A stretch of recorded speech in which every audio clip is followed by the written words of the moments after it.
everybody, and welcome to Collider Movie Talk for movie fans. I'm your host, Sinead DeFries, and this is the daily show where we bring you the latest news from the world of movies, plus some insight into what it all means. Joining us this morning is your Collider Movie Talk crew. First up, senior producer Jon Campea. Well, greetings and salutations, everybody. Welcome to the best damn movie-related show on the planet Earth, coming to you from right here at the Collider Video Studios here in Burbank, California, and we are so glad you decided to make us part of your day. Also here is writer-director Jon Schnepp. Nothing tastes better when you get a foot in your face. Like if you were like fighting in karate or something. Sinead just reminded me about like sparring and getting a grown man's foot in your face. I'm sure some things taste a little bit better. No, nothing tastes worse is what I'm trying to say. Okay. Or except when you say Gesundheit and don't really mean it. Anyways, also here it's Mark Ellis. You would know because apparently Sinead can take Jon Schnepp in a fight. She's a blue belt. Schnepp only made it to green belt. Oh. Fun fact. All right. Okay. So it's Monday. I never host on Mondays. I'm really excited. I know. This This is weird. Sinead is here. I'm honored to meet a blue I'm belt. in such a good mood. It's because I never get to do the box office report. All right. So this is brought to you by our friends at AMC Theatres. Coming in at number 1 is the final installment of the Hunger Games franchise, Mockingjay Part 2, which made $101 million. And that is by far the lowest opening weekend total for the Hunger Games series. Coming in at number 2 is the James Bond film Spectre, making $14.6 million on its third weekend, bringing its worldwide total up to $677 million. In the third spot is Charlie Brown's Peanuts movie, making another $12.8 million. In fourth, the new comedy The Night Before, making $10.1 on its opening weekend. And rounding out the top 5 is The Secret in Their Eyes, bowing in with $6.6 million in its opening weekend. Mark, what stands out to you in this week's box office report? Well, the Hunger Games not doing what its predecessor did. Mockingjay Part 1 made $120 million opening weekend, and Part 2, I guess people didn't really care what was going to happen, or maybe it wasn't marketed quite as well as previously. I'm racking my brain to figure out why, but still, over $100 million is not a disappointment by any stretch of the imagination, particularly when you look at the other movies at the box office this weekend. The ones that were opening, The Secret in Their Eyes, under $10 million. The Night Before, barely $10 million. That's the big disappointment to me because it was a really funny movie. It wasn't the multi-generational Christmas comedy that you might expect. There was a lot of drug humor in there, a lot of sophomoric humor that made guys like me laugh. I'm surprised more people didn't go out to see that movie opening weekend. Maybe it picks up steam as we get closer to Christmas, but I'm very interested to see what Mockingjay Part 2 does in its second weekend because if it's a little bit below its predecessor, how is it going to hold up in further weeks? Yeah, I think the two big surprises to me, number 1 is The Night Before doing 10. I pegged it at 30 because now I haven't seen it yet, but the marketing for it was wonderful. I thought the trailers were hilarious. You got 3 very bankable guys, and it's a holiday season. I don't get it. The 10 million, I do not get. The other shock to me, I'm not going to say shock, but the notable thing here is the Hunger Games, the final film of the franchise, and it is by far, as Sinead was saying, the lowest opening for a Hunger Games film. The first Hunger Games movie opened to $152 million opening weekend. The second Hunger Games movie opened to $158 million opening weekend.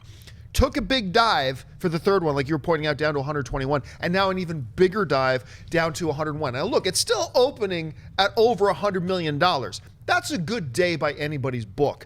But when you consider that the franchise, I think, has been pretty strong up till now, that, 152, 158, and then it started doing this, especially after that second film, I think was the best film of the franchise. I love the second Hunger Games movie a lot.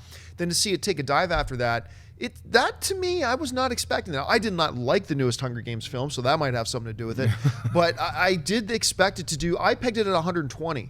So this was a bit of a surprise to me. Schnepp, what stands out to you? Can't we really just call part 1 and 2 one movie and say that it made together $240 million in a combined weekend universe? I don't know. I think it's like people are not as excited about it. They're still made $100 million in a box office where everything else was like barely cracking 15 million. I mean, you have holdovers. They sucked it all up. Yeah, that's what I mean. I mean, Spectre and Peanuts absorbed what The Night Before would have gotten because those movies are just like families want to see Peanuts, everybody else wants to see the new James Bond movie, and then everyone else who's already seen that wants to see The Hunger Games. So that's kind of like all the other movies were like, I can't wait to see The Night Before, but I think that movie will actually pick up next week and the following week as we get closer to Christmas, because that's a Christmas movie. I don't know if it'll pick up, man. We got Creed coming out. We got The Good Dinosaur. Well, I don't mean coming it's out. going to make 30 million. I just mean it might make next week. It might make 12 million. Right. I'm just saying it'll make if inch up it a wants to, little. it should put up posters of Spectre and Peanuts on its wall at home, because those have held up great. I mean, look, I'm impressed by Spectre and how well it's holding. It was less than 50% drop off, or just around 50%. Same thing with Peanuts, which I'm thrilled about because I love Peanuts. Everybody should see that movie. And you know, it's funny because on Jedi Council, like we talked about how Hunger Games was actually more anticipated by the female demographic than Star Wars: The Force Awakens was. According to that one study. So my question is, according to that one study, where were all the women this weekend? What were you guys doing? This is why I'm such a moron when it comes to dating girls. Even though I have a girlfriend now, what was she doing this weekend? They were watching Jessica Jones, dude. Some of us have to work. What were you doing this weekend, Blue Belt? Were you fighting crime? Working my butt off. She was practicing to be the next Jessica Jones. There is one other thing that's of note here. I believe, correct me if I'm wrong, guys, so I believe this was the first weekend that The Martian has not been in the top 5 in 8 weeks. That's right. It's 8 weeks. It's just 8 weeks and it's finally out of the top 5. Hell of a run. Yeah. Hell of a run. We didn't mention it because we were sick of seeing Matt Damon's face on that. Top 5. There's Damon again. Get him home already. He's still on Mars. Finally got him home. All right, what's next? The upcoming Warner Brothers DC film Wonder Woman has started shooting and will continue principal photography on location in France, Italy, and the UK over the next few months. The production released this first official photo from the film, which you can see right here. Wonder Woman is currently scheduled to release on June 22nd, 2017. John, what do you think of this first official image from Wonder Woman? I don't like it. I'm a little bit underwhelmed by it as a first image. You know, if this was a part of a collection of images that came out, I'd say it's an interesting photo. It is. What's really cool about it, what I really like about it, is that you get Big Ben in the background there. So that's artistically, it's a nicely composed shot. But for me, considering how much a lot of people are looking forward to Wonder Woman, and I don't know, this doesn't feel like the first official photo you put out.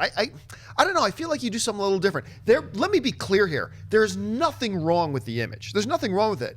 Just to me, I'm kind of judging it on the basis of our first official look at Wonder Woman. I thought they could have done something a little bit more than rather hid just in a hood with where the most interesting thing in the shot is Big Ben blurred out in the background. Like I said, as its own as a photo, perfectly fine photo, but as the first official one you put out, I would have liked seeing a little something different. Mark, what do you think? I love this photo. This was a great first official photo for Wonder Woman because I like how she's looking at us and she's letting us know that, hey, I'm Wonder Woman, but I'm hiding out in this cloak so nobody else knows it's me just yet. She's saving her powers for the movie. I thought this was a really good advertisement for the movie very early on in production. Speaking of production, France, Italy, the UK, I should have been a key grip on this movie. I could have knocked out my entire European tour in a month. I really like this because it doesn't give away too much. Now, when we saw that first image of her in Batman v Superman, and it's her in the full Wonder Woman costume, and everybody lost their mind, we don't need to do that again. We don't need to make people lose their minds again for a costume we've already seen. I like this new look of Wonder Woman. She looks in control of the situation, and she's hiding. She's waiting to show everybody what she can do. Shep, what do you think? I love it. I think it adds this like mystery to the idea of what this Wonder Woman movie is going to be about. It kind of reminds me of that Natasha Kinski poster Tess. I don't know if you guys remember. Oh my God, it's I'm almost Googling something. Or she could be a Jedi. Just add a saber, and then you have a brand new Star Wars Force Awakens poster right there. But I think it looks great. I like that you could barely see Big Ben in the background. It's very subtle, and I like the air of mystery to it. So to me, I didn't need to see like a super action pose. In fact, I'm kind of interested to see how they're going to approach Wonder Woman. I keep hearing all these rumors about it's going to jump through time, like World War I, World War II, and then be in the present day. I'm really interested to see how they present all of the different mythology. So this just shows that, hey, we're gonna play with that, and it's not going to just be this like everybody punching each other type thing. So that's right. Well, the other thing to keep in mind, too, what's interesting about this Wonder Woman thing is that when they put out the picture, they also put out the official cast list as well. And what is surprising in this cast list is that there are several names that we've talked about in the show that were reportedly being attached, or at least were in talks. And it didn't work out because not included in the cast list were most notably Nicole Kidman. That was when they said they were in talks to have Nicole Kidman. Clearly, when somebody's in talks, that means it ain't a done deal because that Right. clearly did not work out. She is not there. Who they did announce was Robin Wright, which I think is a fascinating choice. I love Robin Wright. She's not just Buttercup anymore. I love Robin Wright, and I have to assume, since we never heard her name before, that Robin Wright was the next one in line for the same role that Nicole Kidman. Once again, just making an assumption here. This isn't from anything official, but I think it's safe to assume that Robin Wright is probably playing the role that Nicole Kidman was going to play. Also, there were talks of Sean Bean being in the film, not present in the cast list. And instead of Sean Bean, you've got Danny Houston from, I will always think of him as from 30 Days of Night, but then of course he also played Stryker in X-Men Origins Wolverine. Right. So he's a terrific actor. Making an assumption that he's probably playing the role that maybe Sean Bean was lined up to play. He probably saw that the character dies and he didn't want to do it again. He decided not to be in it. So it's an interesting cast list, but notably from their absence, Sean Bean, Nicole Kidman. What did you think? Were you surprised when you saw their names weren't in there? Yeah, and also, I mean, when they announced Sean Bean, they also announced Emily Blunt. So they were like, both of those the characters they're going to be playing aren't going to be in there. So I thought, Houston is replacing the Sean Bean character of Ares, and that makes sense. And I'm not sure which actress is going to replace the Emily Blunt character. Maybe the Emily Blunt was going to play Artemis. It's hard to really tell. We're all guessing right now. And maybe they are saving a few of the announcements, like as in like how Marvel has announced their cast. They're like, hey, we're shooting this. Here's our main cast. And then like a month later, they're like, we just added this person and they're shooting. And we just added this person. So it very well could happen that they'll just add more people as they continue on shooting. But this is the initial cast. So I'm kind of guessing that some of those roles that they were in talks with, they talk to other people, and these are the people who end up signing. So. Right, and even if you were bummed that you didn't see Nicole Kidman's name on there or Sean Bean's name on there, when you look at Danny Houston and Robin Wright, they're totally going to be a credit to this cast. Yeah. And if Nicole Kidman and Sean Bean do pop up in the movie, I think this indicates it's going to be a smaller role than what we thought they might have. Like, you didn't see Sean Connery's name in the Robin Hood Prince of Thieves cast. He pops in for one scene. So if Nicole Kidman is it, she might have a reduced role as opposed to something which we were speculating a couple weeks ago that, she might be the queen, she might be the mother of Wonder Woman. Now that doesn't seem like it's going to happen. Right. All right, what's next? Hollywood's most open and proficient social media user, Vin Diesel, is at it again. Diesel recently took to his Insta to post the following message. Last night, our company had a party to launch our TV division. Merc City is a show that will follow the mercs and bounty hunters of the Riddick universe. Next month, DT begins writing the next chapter in the Chronicles of Riddick, Furia. Schnepp, what do you think of a possible Riddick universe TV show and a fourth Riddick film? Love it. Bring on those necromongers or whatever they're called from the Chronicles of Riddick, the Dune 8 or whatever. It's like, I love the world of Riddick. I love the corniness of it. I love the action of it. I'm super excited. I mean, for me, hearing something like, we're doing this TV series called Merc City, you better believe I'm watching all of that, before they cancel it. I'm going to see all 10 episodes. Because that's like, it just feels like it's like an 80s, late 80s, early 90s, like sci-fi channel, like Merc City, yo. And it's like dudes riding on bikes and like kind of cheap science fiction gear. And there's a weird alien with a bad mask. I'm not hoping that that's what it is. I know it's going to be a lot better. And I love that he announced Furia. Because that's like, all of us want that Mad Max Furiosa. And he had it first. He was like, we had Furia first. So I'm glad to hear that the female character is going to have that lead role. So anyway, I'm all for expanding the Necroverse or whatever the heck it's called. What do you think? I just love that it was an Instagram post from a party for a launch. Like, hey, we haven't done Jack yet. Let's have a party. That sounds awesome. I want to live in that universe. It's a way to do it. I think this is a great call. I really like the last Riddick movie. I like seeing that character. There's some humor involved there. There's a lot of you can have some depth with the character development when you have a TV show as opposed to just a 2-hour movie. We have to introduce what's going on and then fix it. Now we can have a sprawling universe, like Schnepp said. You can have some laughs in there. There can be some serious action. So I'm more excited about this than I thought I would be reading it. It sounds cool. It doesn't sound good at all. It doesn't sound good at all. And I John Campea, the wet blanket of Monday. When Vin Diesel, when you get Vin Diesel, who is a huge star power right now, massive star power right now, can do a lot of vehicles or franchises. Anybody want to take a guess what grand total combined all 3 Riddick movies have made? Grand total. All put together. 100 million? I think it's No, under that's- Hunger Games. Yeah, Under it is Hunger Games opening Hunger weekend. Games. 223 You're million? close. It's around $250 million that all three put together. Nobody cares about Riddick. The numbers prove it. Nobody cares. I care about Riddick. Mr. Campea, Mr. Campea, I believe me and Ellis care about Well, apparently nobody went with you to the theaters because nobody cares. Come on, nerds, let's make this happen. I mean, that's the thing. Even though it's Vin Diesel, the I last know. one, like I think maybe made $58 million domestically. the least of all of them, yeah. Like it's just. So when you got three films, you've taken three cracks at this. Mm-hmm. You failed to accumulate any kind of an audience, any kind of mass audience at all. And this is the property you want to go, let's develop a TV show spinoff and let's do another film.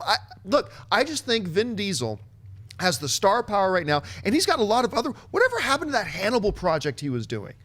Like that to me always Well, sounded it also really had an interesting. animated series. Right, he was working on that. He had where a I was lot of- working, we had the animated series. I had artwork from it. It's like, but that just didn't happen because he was going to play Hannibal, and there's like all these things that might still happen. He might still. He loves that maybe character. It still happens, but Yeah. he's got like 14 new Fast and Furious movies. I just don't get the appeal or the business sense to go back to this because it is a franchise that has not clicked. I thought the Pitch Black was okay. I know a lot of people really like Pitch Black. I thought it was okay. I thought the second one, Chronicles of Riddick, was abysmal. I thought I just thought that was terrible, and they had such a great cast in it too. The third one with Batista was in it. And a few people. Katie better. Sackhoff. Katie Sackhoff was in that one. Better than Chronicles of Riddick. Actually, it wasn't bad. It wasn't a bad little film, but certainly not great, and it didn't bring out a big audience. So I'm just left scratching my head a little bit here about why they would go back to this. John, the Necroverse is vast. Let me just talk about the Necroverse for a minute. It's a vast universe. It's a vast universe that people don't necessarily go out Right. to see. That's So it. we're going to bring the universe to you guys at That's home. right. It's gonna be at now, your TV. Just like Riddick, you don't have to get up your couch to go Yeah. see it. It will come to Vin Diesel will come to your house. Who's that? It's the guy. It's Dom Toretto. Let him in. He's got a cool here. universe to show you. Yeah, Riddick's got those silver eyes. Time to check out some weird bounty on hunters. the good side, though, let's think about this. Okay, you got a property here that has never been a success.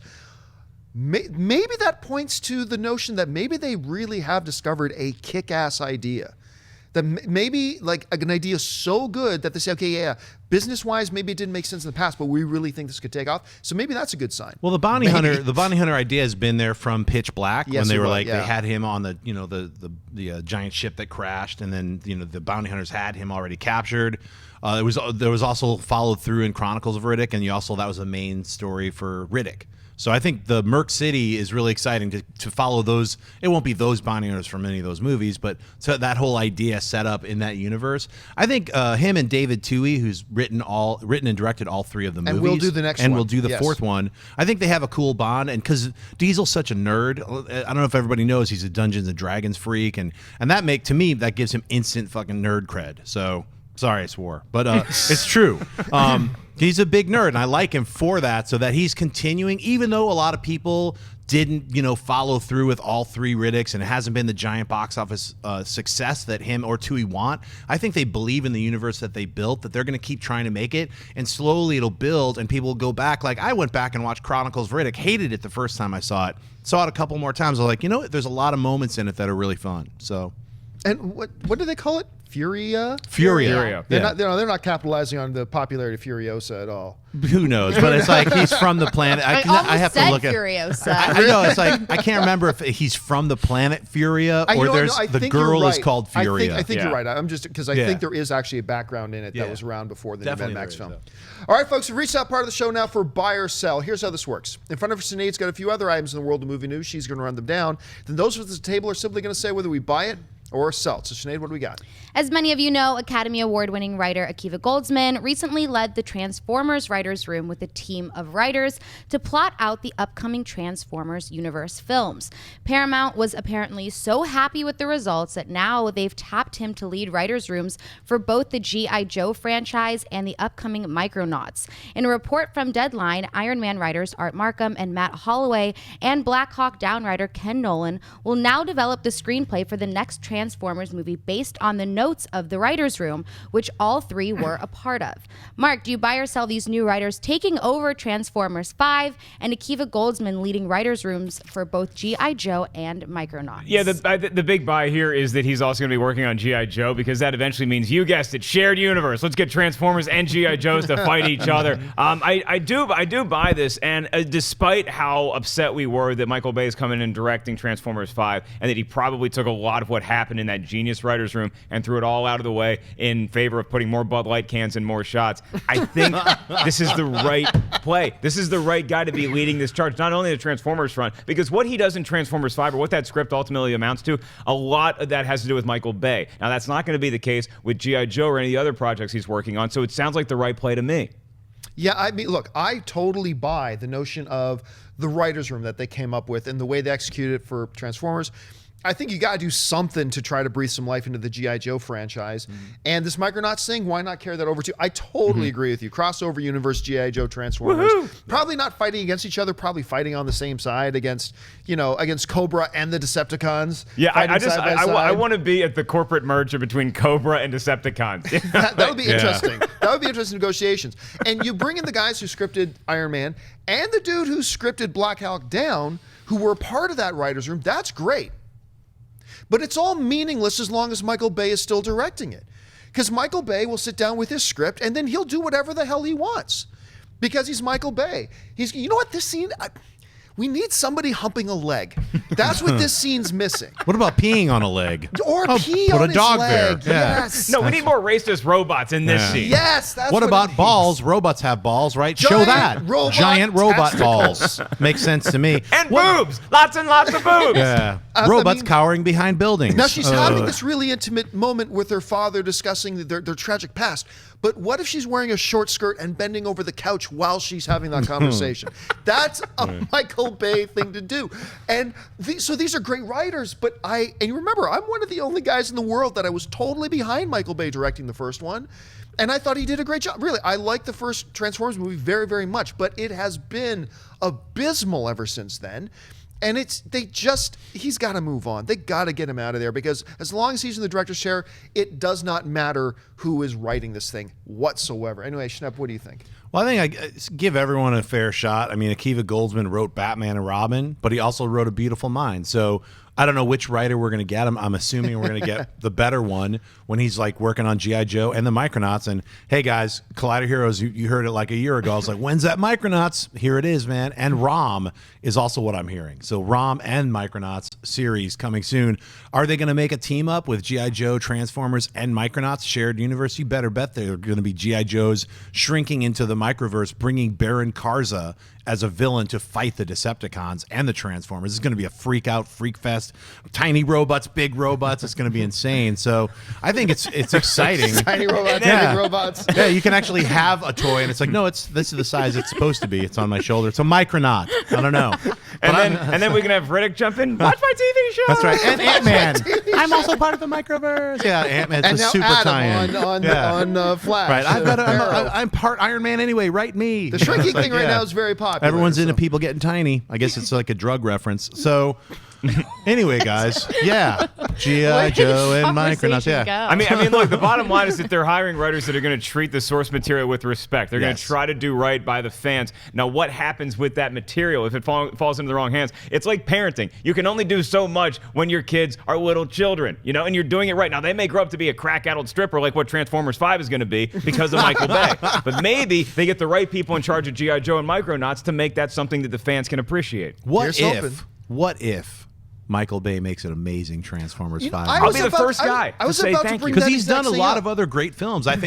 Great. Let's just say really entertaining and fun films. I love Pain and Gain. I like a lot of his other films that aren't Transformers related. Bad Boys. The Rock. Armageddon is a guilty pleasure of mine. I mean, look, for a long time, like I said this before, Ridley Scott, now we have some disagreement over Prometheus, but from my perception is Ridley Scott went 10 years making nothing but crap. Right. He turned out a lot of bad movies, and he came back in a big way with The Martian. So, I mean, while a lot of us, including me, are sitting here and going, man, as long as it's still in the hands of Michael Bay, it won't matter. Hey, let's not preclude the possibility that the Michael Bay of The Rock may pop back in and actually, if he gets a great script from these amazing writers and actually does some justice to it, who knows? Maybe Transformers can get back on track. And that's what I'm thinking about 13 Hours, too, is you see that trailer and you're like, oh, this is Michael Bay. Holy God, this movie looks amazing. The guy's always been able to cut a great trailer together. Right. It's what the proof hasn't been in the pudding yet with any of the 4 Transformers movies, but 13 Hours, I'm going to be excited to see that opening weekend.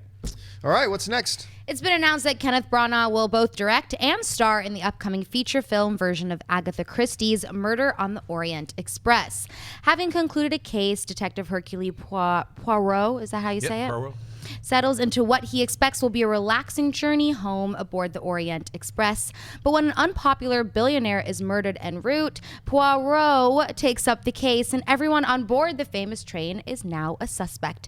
Using an avalanche blocking the tracks to his advantage, Poirot gradually realizes that many of the passengers have revenge as a motive, and he begins to hone in, on the culprit.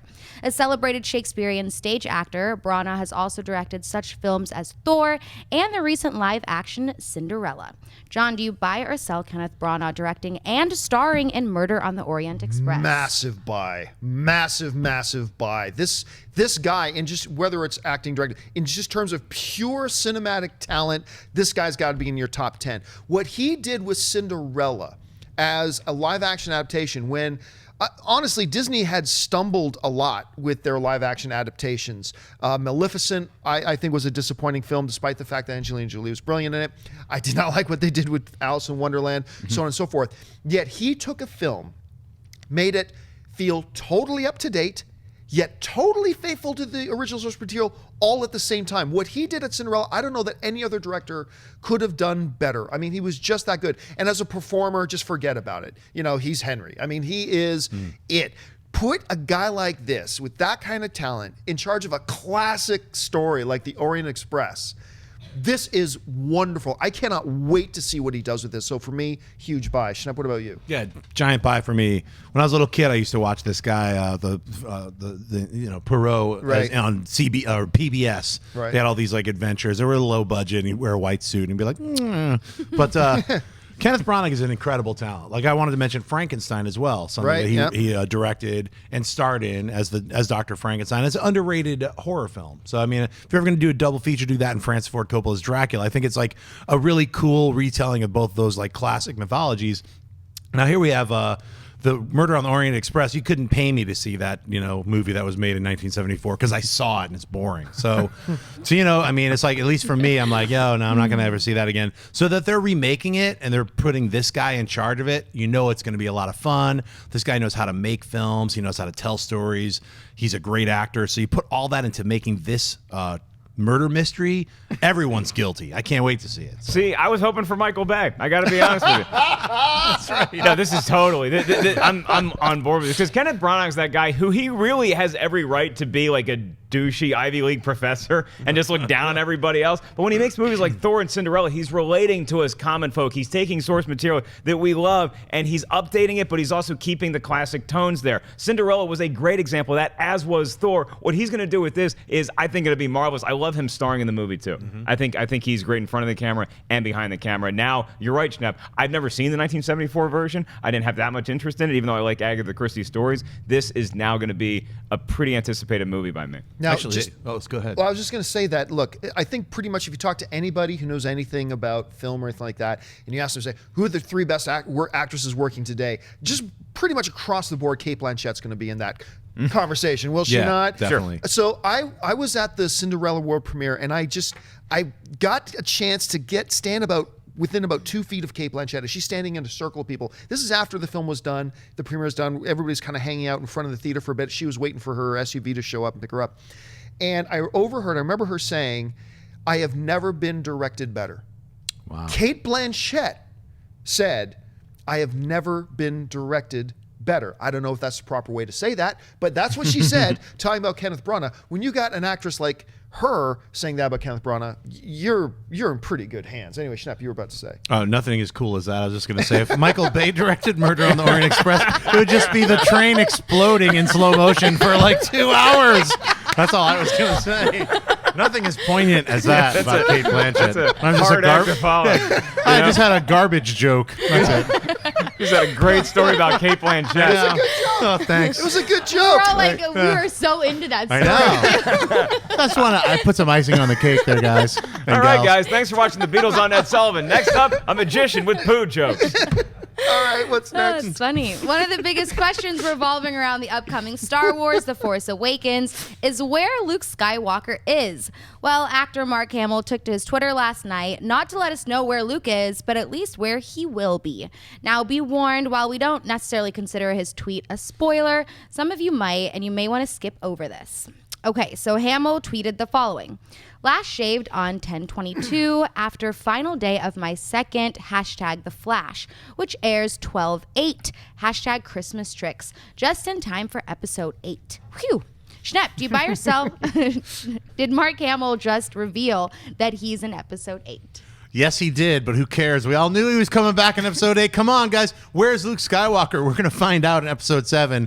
Ellis will tell you, he doesn't die in episode 7. That's just, come on. That's not a spoiler. Just get with it. He's going to be climbing around rocks or whatever, where he's doing something in episode 8. We don't know what he's doing. He's going to have that beard again. We know that. He's Luke Skywalker. The Star Wars movies are based on the Skywalker family. He's Luke Skywalker. He has to be in at least all 3 of them, or at least 2 of them before they kill him. So maybe he'll die in 8. Yeah, No. I believe I buy Yeah. that he just did reveal that he is officially an episode. Now, look, we've heard a lot of whispers and rumors and reports. He's filming on that. It was on an Irish island, whatever. Skellig. Michael Island, yeah. Skellig Michael Island, and there was a lot of talk that it was not just for episode 7 stuff; it was also for episode 8 stuff. But this is the first real confirmation. Luke is back in episode 8. I actually really do believe that by the end of episode 9, whether it happens in 8 or 9, I believe by the end of episode 9, Luke probably dies. And we are now fully 100% moved over to the next generation of the Skywalker family. Right. But come on, none of us are surprised. Out of all the speculation about who dies in Star Wars Episode 7, I don't think anybody ever thought it was going to be Luke. So I do buy that he just confirmed it for us, and I don't think any of us are really surprised. Mark, what about you? I'm not surprised. You could be really negative here and say, well, yeah, he's going to come back in episode 8 as a Force ghost, which I like. That's the one thing in episode 7. If Luke Skywalker dies, I will run up to the front of the screen and pee on it. I'm not going to be happy if Luke Skywalker dies at the end of episode 7. All I want now is Harrison Ford and Carrie Fisher to tweet out that they're about to film episode 8 too, because I don't want anybody to die in episode 7. This particular was not a big spoiler for me because we've all been seeing the ad campaigns and we've all been noticing where the hell is Luke. We think that we're going to see Luke towards the end of the film, Third and act, that's going to carry in to episode 8. It's not surprising at all. You can call it a spoiler if you want, but we all assumed this was happening, so it's just confirmation of something that we already pretty much knew. Don't call it a spoiler. I'm just getting warm. Yeah. Okay, LL. All right, we've reached that part of the show now for Mailbag. Listen, if you've got a topic or a question you'd like us to address on the show, just email us anytime at collidervideo@gmail.com. Now, for those of you who are watching us live, and there are thousands of you watching us live right now, we're going to save a little bit of time at the end of the show to take some of your live Twitter questions. How can you send a question in? Simply follow us on Twitter at Collider Video and tweet to us your questions. Sinead's going to be monitoring the Twitter stream, and she will pick out some questions at the end. But for now, let's get to the mailbag questions. So, Sinead, what do we got? Ashley writes, "Hey guys, love the show. I know John and Christian, are big Star Wars fans. No. Do you think that Disney and Lucasfilm are missing out by not releasing the original trilogy in theaters again? It would allow people who haven't seen the original films or haven't seen them in theaters get caught up on the story before seeing The Force Awakens. I'm sure Star Wars fans would love to see them again in theaters. What do you think? Thanks." Okay. I'm not convinced at this point that it's not happening, although we have not heard anything at this point. I have to believe that it's going to happen and that they will do this and we will hear something about it because, yeah, you're right. If they don't do this, that's a huge missed opportunity. Massive missed opportunity. It would be printing free money. Now, look, it's a good idea from 2 points of view. From a financial point of view, like we said, it's printing free money. Lots of suckers like me and Mark and Christian and Schnepp, we would all be there to watch them on the big screen again. Absolutely. But secondly, I mean, this is truly the successor to Return of the Jedi. These are 30-plus-year-old movies. Yeah, bring them back. Give people the opportunity to watch them in succession on the big screen and flow right then into The Force Awakens. If they don't do it, I'm not going to say it's the worst thing in the world. It's not the worst thing in the world, but it would be, I think, a massively missed opportunity. So I'm still holding out belief that it's going to happen, although I have nothing to base it on. Schnepp, what do you think? I hope they do, the prequel trilogy like 2 days before, and then they do 4, 5, 6, and then rolling right into 7. Because it's like asking someone to sit and see, 3 or 6 movies in one sitting is quite a lot. But if you broke it up into 3 and 3, and then I could avoid seeing the prequels and just go see the actual movies I want to see, 4, 5, and 6, and then 7. I think that'd be the smartest move. Mark? You see, to quote Homer Simpson, grown-ups have a thing called money, and Disney loves money, and this is a way to get more of it. I don't know that they're going to do them individually, though. What makes sense to me is that they do, like what Marvel does, where they do the lead-up, where you go see, you'd have the marathon. You do 1, 2, 3, 4, then 4, 5, and 6, and then that goes right into The Force Awakens. I haven't heard confirmation if they're actually doing a marathon yet. All in one day? I bet that's the only way they do it. I don't see a theater being able to block, or many theaters being able to block off that much space for, okay, here's Attack of the Clones, here's Empire, here's Return of the Jedi. Nobody wants to see these movies in the big screen more than I do, okay? Particularly the original versions, but that ain't happening. So it would be the special editions that you're going to have to see in theaters. I would love to see it. I don't know it's going to happen individually. I think it'll just be a marathon You know what? I think what they'll do is, because what happened with Marvel, and this is all under Disney, was when you started getting, like the first Avengers, they marathoned all the films. But by the time you got to the second Avengers, they did not marathon all the films because it was just too many. Right. So, or like, for instance, Captain America, Winter Soldier, they did the first Captain America, they showed the first Avengers, and I think that might have been their marathon. Right. I think they're probably not too keen on re-releasing the prequels.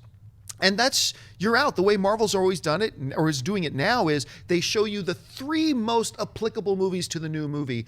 So what is right before The Force Awakens? It's Star Wars, Empire, Return of the Jedi. So I think they just do the 3. Not that we know that they're doing any of them. Right. Let me ask you guys a question. So if they released all of them in individual theaters, like a few days before The Force Awakens comes out, which of the original trilogy movies makes the most money? I'm saying Jedi hands down. Because everybody wants to watch it lead right up to The Force Awakens. Right. I would say I'd split it between Empire and Jedi. Yeah, I would go Jedi, partially because it's my favorite of all time. But you're right; it's the immediate film immediately preceding The Force Awakens, so that would seem to make most sense. I just want to see that green lightsaber again on the big screen, baby. All right, what's next? Colby writes, "Hey guys, what are the chances of you guys doing more commentary videos after you finish the Star Wars ones? You made me enjoy The Phantom Menace for the first time since I first saw the film, and I would really like to see some more. Thanks and have a great day." Yeah, it is. We expected some people would want to watch our Phantom Menace commentary and have some fun, but a lot more people have watched them than we thought. And our inboxes and Twitter streams have been flooded. Got to relax on that. Your nerds are getting too sweaty. We're going to do it. When are we doing it, John? Announce it. Okay, I shouldn't do this just in case something goes wrong between now and an hour. Right. We are shooting our... the Clone Wars, Attack of the Clones, sorry. We are doing our Star Wars Attack of the Clones commentary today. So that'll probably be up online later tonight or tomorrow, something like that, probably later tonight. But we're kind of taken aback by how many people watch them. So I think let's ask ourselves that question once we're done all these ones, because we're doing 6 right now. We might just be tired of it. But if you guys watch them and like them, then maybe we pull out a Back to the Future, or maybe we pull out some popular ones and just do it for fun. I mean, I'm always up for eating some pizza and watching a movie, so why not? So yeah, that's definitely a possibility. Mark, would you be interested in that at all? Absolutely. I mean, free pizza. Yeah. Sign me up. No, you got to pay for it. Oh, you got to buy your own pizza. Okay, well, now I got to think about that. But the kid who wrote that question, Colby Bean, look out for that guy on Words with Friends. He's phenomenal. Oh, wow. Yeah, we go head to head. I'm great at it, but he's pretty damn good. I think you guys like watching us in pain, because that was the most comments I got. Is like, look how bored they are, or look at they taking pictures of us, but all of us almost asleep. Half my Twitter feed is pictures of Schnepp almost asleep. So I guess you guys can't wait for Attack of the Clones, because that's going to be a lot of excitement. I'm actually looking forward to this one. From the opening crawl text, war to the end when Yoda's flipping around with a lightsaber. That scene's awesome. Yes. As I remember it, I hope it holds up. It's one of those situations. I hate being put in the position where I got to defend any of the prequels, but one of the positions I often find myself in defending the prequels is I freaking love lightsaber fighting Yoda. Right. I love lightsaber fighting Yoda, so I can't wait for us to get around to that. Was that the last question? Yep. That was the last question. All right, folks.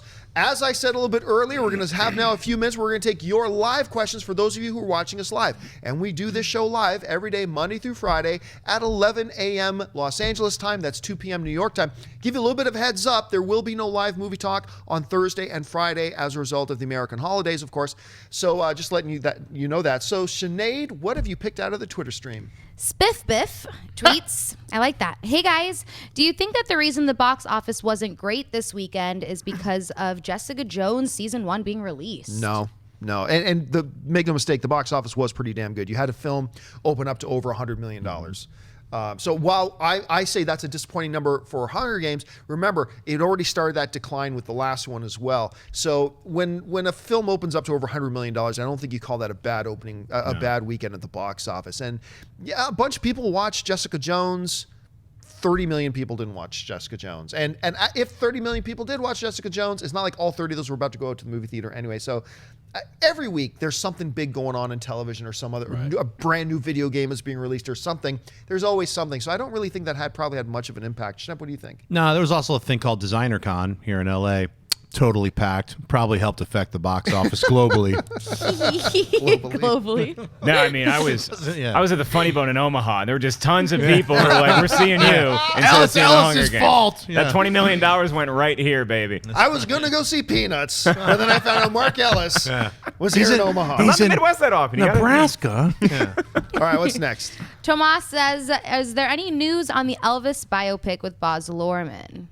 No, other than when I heard there were words, I don't even know it was officially greenlit and moving forward. It may have been. I'm just saying I can't remember off the top of my head if it has. But I certainly haven't heard any development news on that. Have you guys heard anything? No, but it'd be interesting if they have multiple Elvises, like, you know, in different points in his life. Who's playing Dead on the Toilet Elvis? My vote goes to Kyle Chandler from Friday Night Lights. I think the best thing if it was a Baz Luhrmann Elvis, that there was no music. No musical numbers. It'd be just shocking. Totally unrelated, I know. But if you want to see a great Elvis, please, I know almost none of you have watched it. Watch Bubba Hotep. Yes. With Bruce Campbell playing Elvis, who is still alive. He faked his death. Elvis, who is still alive in an old age home, and nobody believes he's Elvis. And what does Elvis have to do in an old age home? He has to fight an actual mummy that is feeding on the residents of an old age home. It's amazing. It's Bubba Hotep. Incredible. Yeah, and you know what?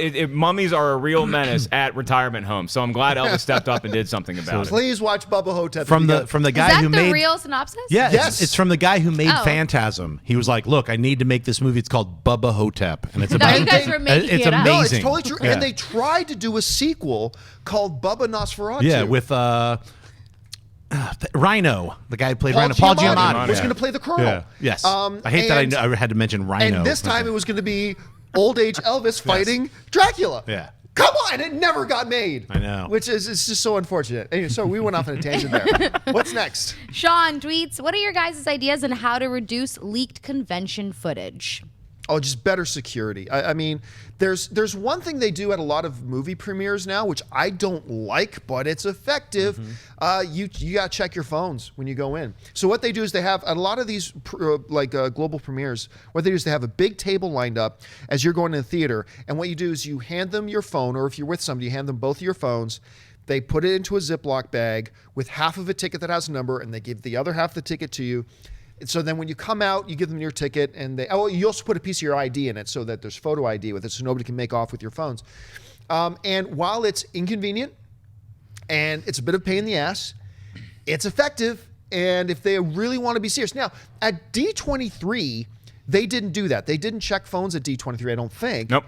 And they did a great job of locking it down. So other than checking phones, better security inside, more people monitoring the audience to make sure nobody's pulling up camera. Right. Don't let anybody walk in with a standalone camera. Absolutely probably make those checked. But more personnel is the only thing I can think of. But we should really talk to somebody from Disney. We know some Disney people. We should probably just ask them, hey, what did you do to increase that security. Anyway, Mark, you're in charge of Comic-Con this year, security. Yep. What do you do to try to minimize the amount of leaks? You know what, honestly, I do is I inform all of my security staff, and we all have a meeting, which apparently they don't do at Comic-Con, because every time I asked somebody at Comic-Con who was security, they had a different answer for me as to what I was allowed to do, what I was allowed to film. Whereas at D23, it was a very uniform process. I used to agree with you that you have to check your cell phone. That's the only way to stop leak footage. But I had my cell phone at D23. People had standalone cameras at D23. No footage got leaked. So all you have to do is step up your security protocol. Let everybody know what's going on. Get them on the same page. If you have a guy that looks like Carl Weathers in a suit staring at you, you're not going to take out your phone. It's that easy.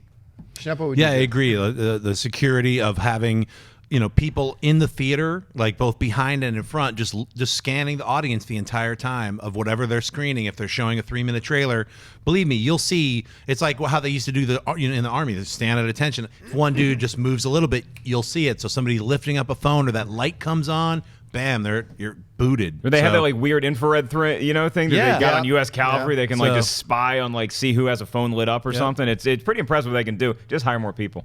All right, what's next? Real quick, I've seen a bunch of tweets come in. People are saying that they've already bought their tickets for Star Wars marathons, including Ryan. He says his brother's movie theater is showing all Star Wars movies in a row leading up to Episode 7. They've already sold out 5 theaters. Episode 8 sold out 5 theaters. Awesome. Thanks a lot for letting us go, guys. That's awesome. Good. Yep. Alexander tweets, what's the latest on Lego Batman or Lego movie sequels? Nothing's latest. It's coming. There's a Lego standalone Lego Batman coming. There's really nothing latest to report. They're making it. They're and it's animating it right now. Right, and Batman's the next one in the series. So what would you want to see after Batman? Could you do a Star Wars Lego movie? Is that Coming. Oh gosh. Is that possible?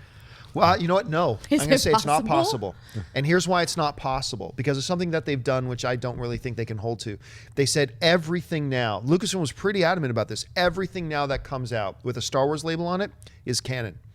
So with Lego, which is always kind of an elsewhere playing around kind of thing, if Lucas wanted to stick to those guns, say everything that happens is canon, it would have to be a new original story that fits into canon. And I don't think that's what Lego does. I just don't think that's the way to do it. I mean, I want to see the Star Wars guys hanging out with the Flash and the Hulk if it was going to happen in a Lego universe. You're going to see a Lego The Force Awakens video game, which would have absolutely. cutscenes Right. just like a movie. They already so. have the trailers, like the Lego version of the Star Wars Force Awakens trailers, which whoever's making those, keep up the great Brilliant work. They're stuff. awesome. Very good stuff. All right, what's next? Edgar says, on Thanksgiving, I'm doing a Quentin Tarantino movie marathon. What Nice. do you guys do on Thanksgiving? Well, I don't really celebrate American Thanksgiving because I'm Canadian, but normally what I do is I usually go to my wife's family's place and we hang out, barbecue and eat. Me, Ray, Ryan, and her family, we do that. So that's probably, we're probably going to go see Creed. A bunch of us are probably going to head over to the theater and see Creed too. But what are your guys' Thanksgiving traditions? My only real Thanksgiving tradition is stay the hell out of the kitchen. Every time I walk through there, I have 9 people yelling at me to get the hell out or help. So I just stay in the living room and I watch football all day long. Wow. So I've made Thanksgiving dinners for people. I've gone to people's places for Thanksgiving dinner. So usually it's just like hanging out with friends, eating a hell of a lot of food. Once in a while we'll go see a movie. Usually we don't do it on Thanksgiving. Then we'll go do it on Friday because Friday everybody has off. So you're lazing about, or you just watch a ton of TV or something. You just hang out at your house. Oh, well, that reminds, I also watch football. I watch football on Thanksgiving. Yeah, it was because the Lions are on every year for some unknown reason. But when they had Barry Sanders, my God, it made that 3 hours so entertaining. It was Now, fun to not watch. so much. Oh, you know what I don't do is this whole weird shopping thing where people try to kill each other for clothes and stuff, like Black Friday. Yeah. People just get nuts and crazy. So what I do is I end up watching videos of people trying to kill themselves on Black Friday. It's very entertaining. You know what's crazy? I highly Here, recommend let me bring it. this. Some of you may know about this, may not. Black Friday is not something that exists in Canada. I mean, I think it's in Canada now a little bit just because it's so popular in the States. We always had Boxing Day. Boxing Day, The day after Christmas. is the day after Christmas. That in Canada is always the big shopping, big sales day because it's after Christmas and nobody wants to buy anything. So everything goes on massive sale on Boxing Day. And I remember me and my dad, I would go with my dad. We'd get up at 5 in the morning, go somewhere, get in line, get all the big Boxing Day sale. That made sense because, stores Sure. had to drop their prices because Christmas now is over. Everybody spent their money. Do they give people boxing gloves to fight over the goodies? You know what boxing comes from? You're putting all your boxes away. That's Well, where it it took came a from. while. your Boxing boxing Day. stuff. Yeah. Yeah, I Boxing figured stuff. Canada was way too nice to have hey, let's just go to the stores and beat the crap out of each other. Yeah, It's fight day. not as much. Yeah. All After right, Christmas fight let's day. take 2 more questions. Flex tweets, if you could have any prop from a movie, CGI or real, which would you take? Mine would be Thor's hammer. Yeah, we had the same question came in a week or two ago. It's probably because I got to stand right in front of it at Lucasfilm. I was at Skywalker Ranch. That totem from the beginning of Raiders of the Lost Ark that totally. Indy takes, that was awesome. But probably Indy's whip. Indy's whip would be a prop I would love to have. I'm going to take something else from Indiana Jones. I'm going to take the Ark of the Covenant because then whenever like my girlfriend asks, hey, where's the Ark of the Covenant going? I'm like, we have top men working on it. Top men. All right. Captain America's shield, Thor's hammer, the Eye of Agamotto, any of the Marvel universe props. I'll just, if you guys don't want them, if you're sick of looking at them, Marvel executives, you know where I am. All right. Last question of the day. Chris tweets, so why did we have to wait so long until the Incredibles sequel? That's a great question. I mean, look, you're looking at a director who, when he did The Incredibles, a lot of opportunities kind of came open. And with Brad Bird, he got his opportunity with live action, killed it with his Mission Impossible. Yeah. Not so much with Tomorrowland, although he put a lot of very cool things out, a lot of potential in Tomorrowland. Just wasn't executed great. Pixar has kept themselves very busy with a lot of stuff. And I really do think an Incredibles 2 should have come out a long time ago. That being said, I've enjoyed what Brad Bird has been doing with his career. He's mixed up between animation, live action, coming back to The Incredibles now. I'm just glad it's happening. Right. So while I agree, should have come out 4 years ago, totally happy that it's coming now. What about you guys? I mean, the other thing you have to factor in is that Pixar had that other 10 years where they said we're not doing sequels to anything. So that holds up the making of any sequel. Then they're like, all right, fine, we'll do. They were doing Toy Stories, and they're like, all right, fine, we'll do Finding Dory. All right, fine, we'll do Incredibles 2. While I think Incredibles 2 should have been the next sequel they greenlit, I'm just happy it's going down, period. Now, if you want to talk about sequels, I'm irked that they're on Planes 8 and Cars 5 or whatever. They did all these like automobile. Yeah, so those are the ones that they were like, let's just make those. Right. And I'm like, where's Incredibles 2? But I think I'd give it to Pixar for waiting for Brad Bird to be available. Because they could have been like, look, dude, I know you're busy making all these other movies. Everybody wants to make an Incredibles 2. We're going to just make it. We're going to write it. We own it. We're going to make it without you. They could have done that. But they didn't. They were like, let's make sure that you're there throughout the entire process. You're writing it with us. You're there through the entire process, directing it. And the great thing about animated characters is they don't age. So for us, we have to wait however many years. But for new kids who've never seen The Incredibles, like 10 years from now, they're going to have 2 Incredibles that they could just watch back to back and never know the pain of how long we've had to wait. But hey, that's the magic of animation. Although they've done a pretty good job giving us some good films in the No, meantime. I know. Yeah. Believe me, I'm not complaining. I just love that Schnepp refers to them as new kids. Yeah. Like, oh, we got a new shipment of kids coming in. Like, unbox them. It's Boxing Day.